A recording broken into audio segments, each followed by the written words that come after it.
Hello my dear student, next question हमारे पास में 32nd क्वेश्चन है, 5 मार्क का क्वेश्चन है। और क्वेश्चन में गिवन है explain briefly with the help of लेवल diagram the basic principle of working of AC generator. Okay, in AC generator उसका सेकंड पार्ट यहाँ पर है। N number of coils turns are there, area of cross section A is rotate with angular velocity omega, an uniform magnetic field B, derive the expression for the instantaneous EMF and what is the source of energy generation in this device। Okay, तो सबसे पहले हम यहाँ पर एक coil consider करते हैं। ये कॉइल है जिसमें n नंबर ऑफ टर्न्स है।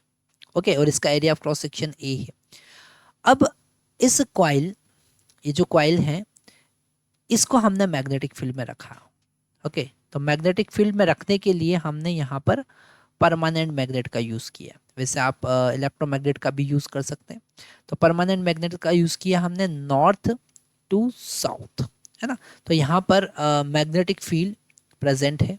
ओके, ये से मैग्नेटिक फील्ड प्रेजेंट है, ये मैग्नेटिक फील्ड यहाँ पर है, और ये मैग्नेटिक फील्ड इस कॉइल से क्रॉस हो रही है। अब यहाँ पर जो कॉन्सेप्ट हम यूज़ करते हैं, इस कॉइल का जो एरिया वेक्टर है, ओके, इस कॉइल का जो एरिया वेक्टर ए वेक्टर और magnetic field B vector, okay, है ना। अगर हम फ्लक्स की बात करें तो हम लिख सकते हैं N B vector dot A vector. Okay, ये है मैग्नेटिक फ्लक्स। ओके, और ये जो कॉइल है इस डायमीटर के अबाउट, इसके डायमीटर के अबाउट रोटेट कर रहा है। वो कॉइल ऐसे गोल गोल घूम रहा है ओमेगा स्पीड से। ठीक है, तो अगर किसी पर्टिकुलर टाइम पर वो थीटा एंगल बनाता है तो ओमेगा इज इक्वल टू हम लिख सकते हैं theta divided by T. Okay, मतलब थीटा इज इक्वल टू हम लिख सकते हैं ओमेगा इनटू टी। जो ये कॉन्सेप्ट हम बता रहे हैं बड़ा इंपॉर्टेंट है, ध्यान से समझना है। ओके, अब अगर हम फाई की बात करें, मैग्नेटिक फ्लक्स की बात करें, तो हम लिखेंगे N B A cos theta. Okay, क्योंकि डॉट प्रोडक्ट हमको पता है कॉस थीटा आता है। अब यहाँ पर थीटा का वैल्यू हम रखेंगे तो हम लिख सकते हैं phi is equal to N B A cos omega T.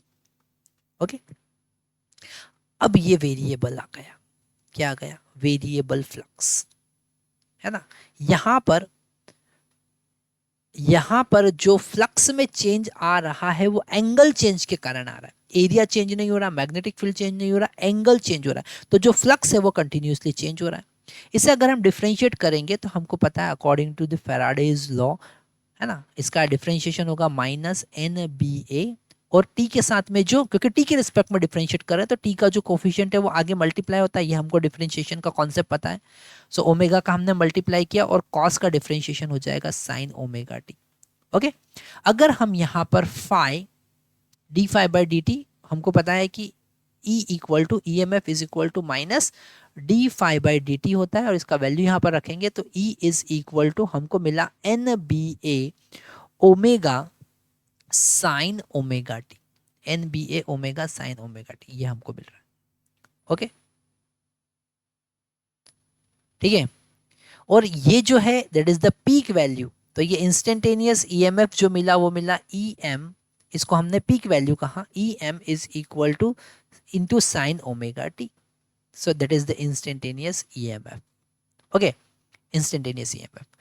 और यहाँ पर जो ई एम है, पीक वैल्यू जो है वो है एन बी ए ओमेगा। मतलब एसी जनरेटर से अगर कोई न्यूमेरिकल बनेगा तो इस फार्मूले पे बेस्ड न्यूमेरिकल बनने वाला है।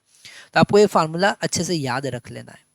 अच्छा, इस कॉइल को अगर हमको एक्सटर्नल लोड से कनेक्ट करना है तो हम यहाँ पर कार्बन ब्रशेस का यूज़ करते हैं, है ना। तो इसके डायग्राम में वो भी हमको बनाना होता है। एक बार आप वो डायग्राम भी ज़रूर देखिएगा। एसी जनरेटर से रिलेटेड ये कॉन्सेप्ट बड़े इंपॉर्टेंट है जो आपको समझना है। इसके ग्राफ जो बनते हैं वो भी बहुत इंपॉर्टेंट है। जैसे फ्लक्स का ग्राफ है, ईएमएफ का ग्राफ है, और जो इंटर रिलेशन है कि जब फ्लक्स मैक्सिमम होगा तो ईएमएफ ज़ीरो होगा, जब ईएमएफ मैक्सिमम होगा तो फ्लक्स ज़ीरो होगा। ये कॉन्सेप्ट आपको समझना है। ठीक है, जब कॉइल हॉरिजॉन्टल होगी तो उसमें मैक्सिमम ईएमएफ जनरेट होगा। तो ये सारे कॉन्सेप्ट आपको एक बार फ्लक्स से रिलेटेड, क्योंकि यहाँ पर अब हम केवल वो वाला पार्ट देख रहे हैं जो क्वेश्चन में आया हुआ है, पर इस एसी जनरेटर में और बहुत सारी चीज़ें होती हैं।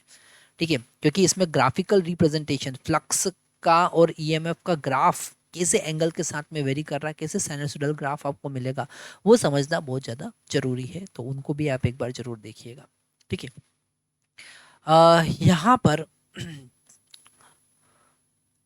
आप थोड़ा सा डायग्राम इसका एक बार आपको देखना पड़ेगा।